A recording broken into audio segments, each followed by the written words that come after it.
Hi guys, welcome back to yet again another WWE predictions video. Today we'll be covering Summerslam 2025, night 1 and night 2. We got a lot of matches we got to cover, so let's get right into this video.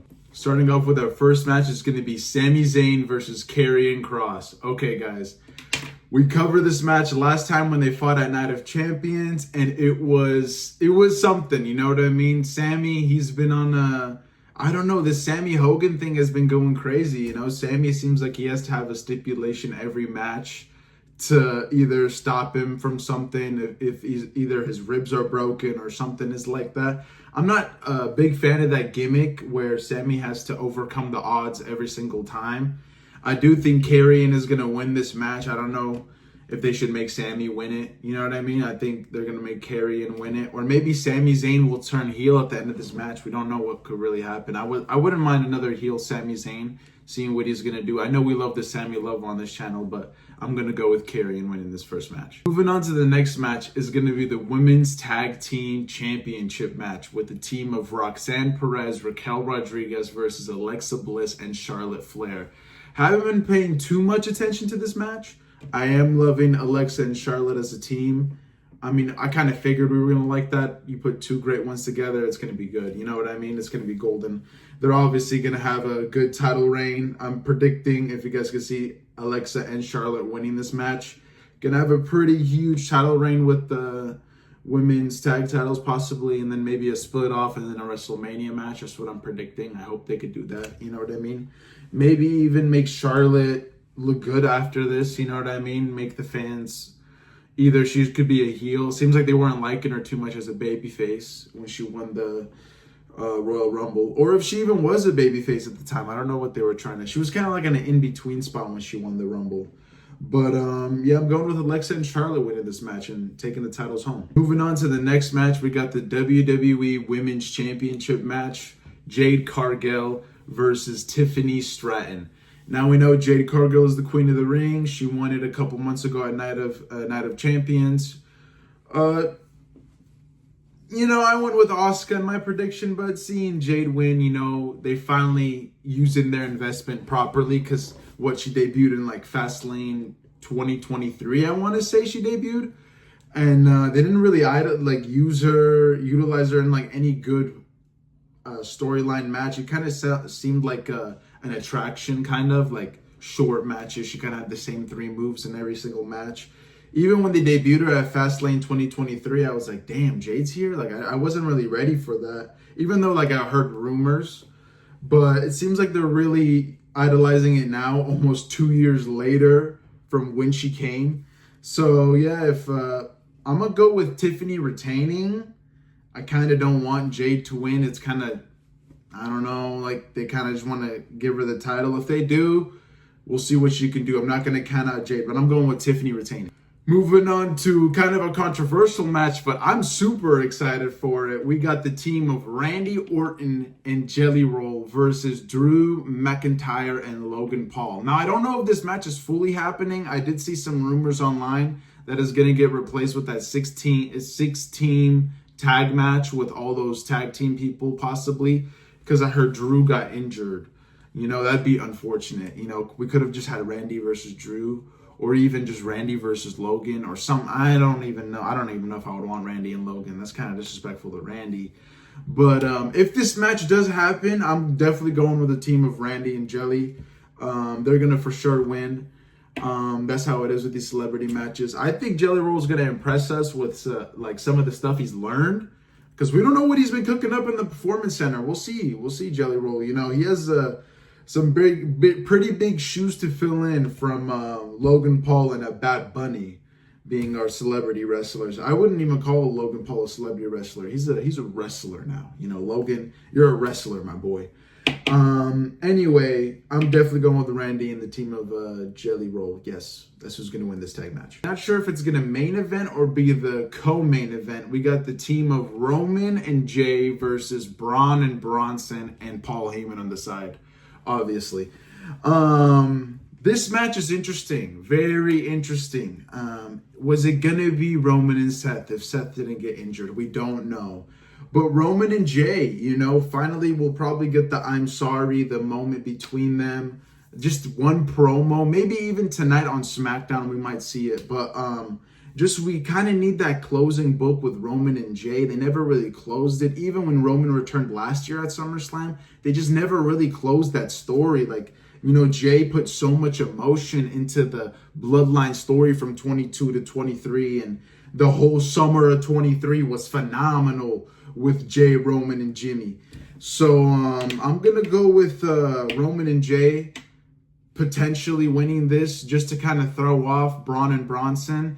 And then we can move on to our main event, which is going to be CM Punk versus Gunther. And I think this is going to be a pretty one-sided match. It's going to be a back-and-forth match between Gunther and Punk. I predict Gunther dethroning Punk.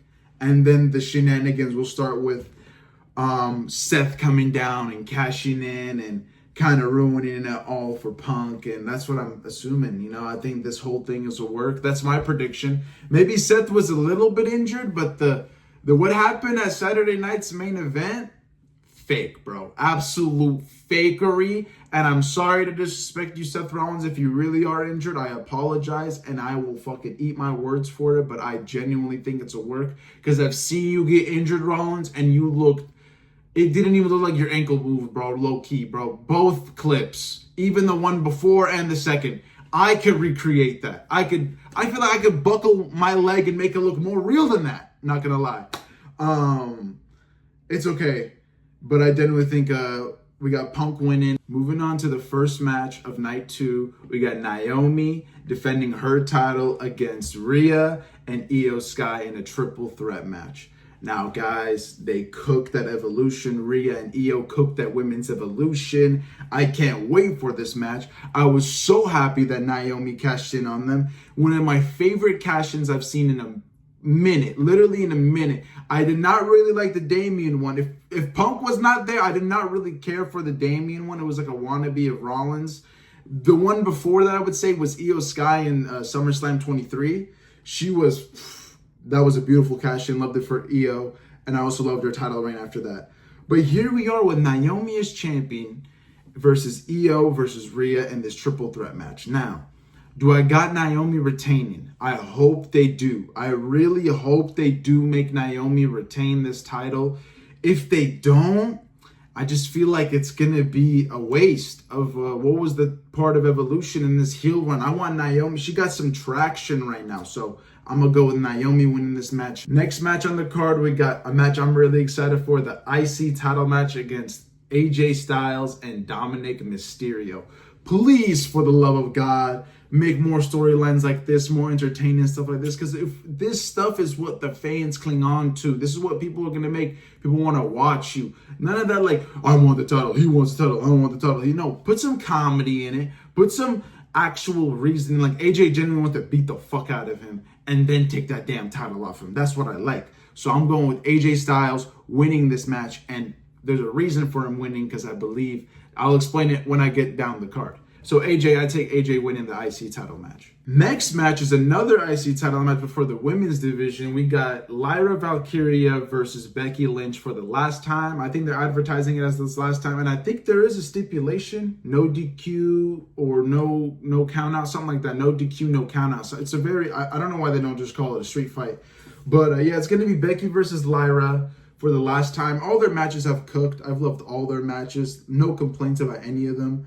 They've been amazing, but I'm definitely going to go with Lyra winning this, taking her title back, sending Becky home to go take care of the kid. You know, I'm sure she got to go advertise her book or something, so I'm going to take Lyra winning this match. Moving on to a really cool match, our only match sort of different stipulation, which is the steel cage match against Jacob Fatu versus Solo Sikoa. Now, they did this to make the MFT, I want to call the family, the My Family Tree, the faction, for them not to interrupt. You know, Hikuleo, Tongaloa, possibly Tama Tonga returning. Who knows about Tama Tonga returning, my boy. I miss Tama Tonga. So this match is interesting. Solo versus Jacob. Would they give the title back to Jacob this soon? No. I got Solo winning. Maybe a mystery debut. Maybe Rikishi somehow. I don't fucking know. I don't know. They've been really killing us with this Rikishi thing. I don't know if they were ever going to add Rikishi to the Bloodline storyline, but if they would, the best time they would have done it was to add it during the Jay and Jimmy storyline leading up to WrestleMania to their match. That probably would have made their match way better than what they got, which is not their fault. It's whatever WWE gave the time for. We'll talk about that match in the future. But I got Solo retaining clean, beating Jacob clean here, which I don't think is going to be good for Jacob, but that's what I got. I don't see what's the point of the steel cage if the My Family Tree still going to interrupt, which they most likely are. I wish WWE would calm down with the interruptions, because it kind of, having it frequently, it takes the fun away from it. Like, I remember watching it as a kid, interruptions wouldn't happen as much. Ref bumps wouldn't happen as much. Now it feels like we're getting it on every single night. And I understand it's professional wrestling, but my God, bro, at least have some realism to it. Like, especially with WWE Unreal coming out, like, they just made it super complicated. So let's go with Solo winning this clean. That's what I got. And moving on to the main event of night 2, the final match we'll be covering tonight, guys. John Cena versus Cody Rhodes in the main event of SummerSlam for the WWE title in a street fight. Now, guys, this is what I talk about a SummerSlam main event. Now, if you guys hear me out here, I don't got Cody winning this.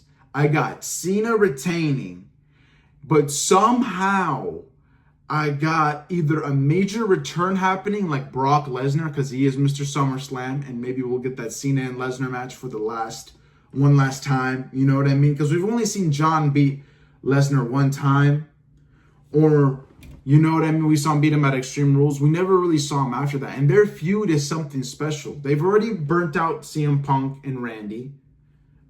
Edge is gone. Edge is in AEW. There's no more of these OG feuds that we really can give.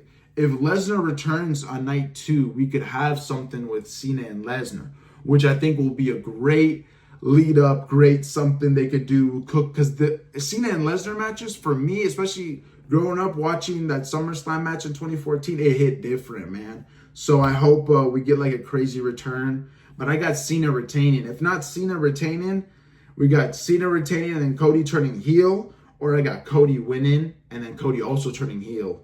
Or there really is nothing much we could do. I can't see Travis Scott returning, because I don't see the point of bringing him back if they didn't bring him back in Money in the Bank. So I got Cena returning and like a major return or a heel turn happening. But I guess that's all we got covered for SummerSlam Night 1 and 2. Guys, please let me know if you enjoyed this video. Let me know in the comments below if I need to do something else, more videos like this, or change up my content. Thank you guys so much for watching. I love every single one of you, and I'll see you guys later. Bye.